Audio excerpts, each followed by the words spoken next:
Hi, my name is Teresa, and today we're going to kick it old school and make Shrinky Dinks. Okay, so the items that you need to make your Shrinky Dinks are Shrinky Dink paper.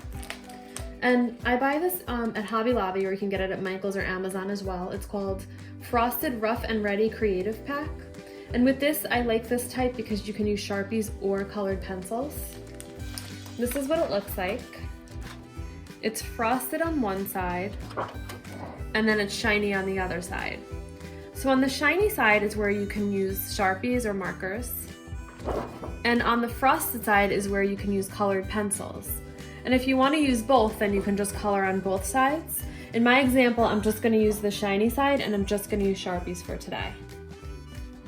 And then I've got an assortment of Sharpies right here, just in all different colors.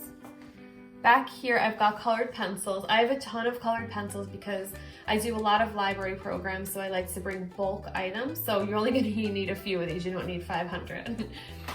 Then my scissors to cut out my Shrinky Dink paper. I'm going to tape my Shrinky Dink down. A pan with parchment paper. So here's your parchment paper.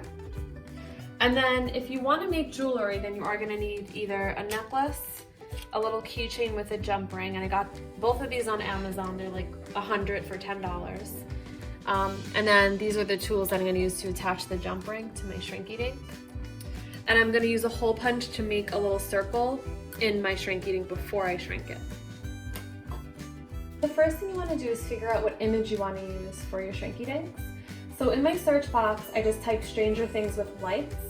And then I'm going to scroll down here, and I'm going to just look through all the pictures. And I really like this one right here, so I'm going to click on this picture. I'm going to save it to my computer and just name it something that's easy to find, so I'll just call it Stranger. Then what I'm going to do is pull up a blank Microsoft Word doc, or whatever format you want to use at your house on your computer. I'm going to click on Layout and change the orientation to Landscape.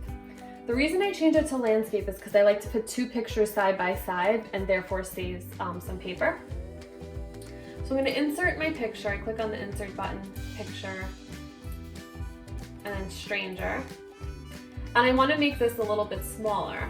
And I'm just going to show you, this is actually the perfect size of a paper that you want to use. It's 8.5 by 11. I'm just going to, you want it to be exactly about half of the size of the paper right here, so therefore you can add another picture right over here in this area.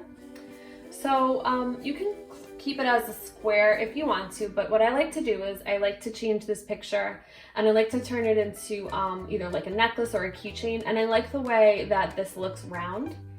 So I'm going to click on my little circle here and change that.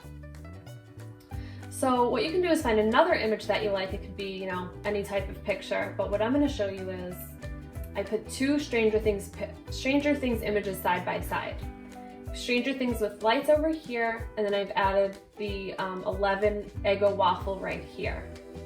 So then when I print this out, I'm going to cut both of these pictures out, and I'm going to make two separate Shrinky Dinks, therefore saving paper and ink. Okay, so I'm going to take one of my creation. So I'm just going to cut this out. So you're going to do this on two separate pieces of Shrinky Dink paper. Just going to cut this out. And let's say you don't want to make, you don't want the Sharpies to go through and stain your countertop. You can just put an extra piece of paper in between. That's what I'm going to do. So I'm going to tape down this paper here. So if you have like a craft room or a desk, that's even better. I don't want this to bleed through on the counter, so I'm just gonna tape this down. And then I'm gonna take the shiny side, and I'm going to see, what you do is you just play around with it. This way is gonna give me more room, so I'm gonna tape it down that way.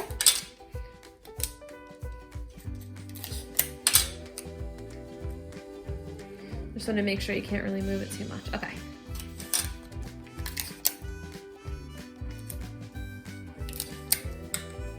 So the first thing I'll do is I'm going to take my black Sharpie, and I'm going to outline all of the letters in this.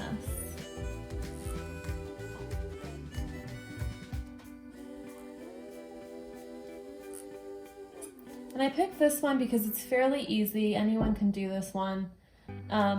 and you don't need a ton of colors for it, but obviously you guys can pick whichever you like the best, as complicated or as easy as you want to get.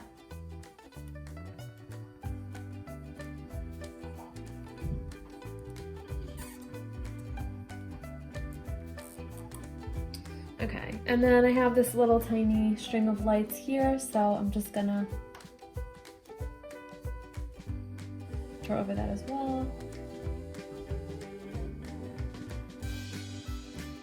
Okay, and then I'm gonna match up all the colors of the bulbs. So the only colors I really need are blue, yellow, and red, but you can also throw in like a turquoise or something. Mix it up a little if you want. So I just got this turquoise color. Now you want to decide, do you want this black part to show? If so, what you're going to do is you're just going to trace around the circle with the black thick marker. And if you don't want it to show, then from here you can just cut a circle out. But I kind of like when a little bit of the black shows on here. So I'm just going to include that. And then I'm gonna take the Shrinky paper off. And what you do is you can even, as you're drawing it, you can lift it up and make sure that you didn't miss any spots or anything like that. So actually right here, I missed a little part of the lights.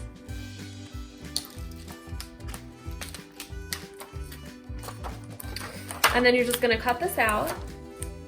And I'm gonna actually turn this into a keychain, so I'm just gonna show you what I do. So now I'm just gonna cut this out.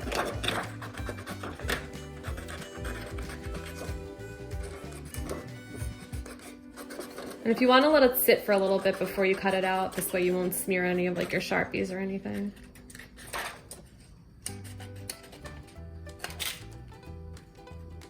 Okay, so now I'm going to come over here. And this is really important. If you want to turn this into any type of, like we said, jewelry or attach it to a keychain, you have to use your hole punch first before it goes into the oven. So I'm just going to hole punch it fairly close to the top of the circle. And I like to do one like that, and then I slightly overlap and do another one and make that hole just big enough to put our jewelry, our keychain or our necklace through. Then I'm gonna place it on parchment paper. You can use parchment paper or aluminum foil. Now we're gonna put it in the oven. So I preheated the oven to 325. And you're just gonna put it in for about 2 minutes. You can watch it shrink.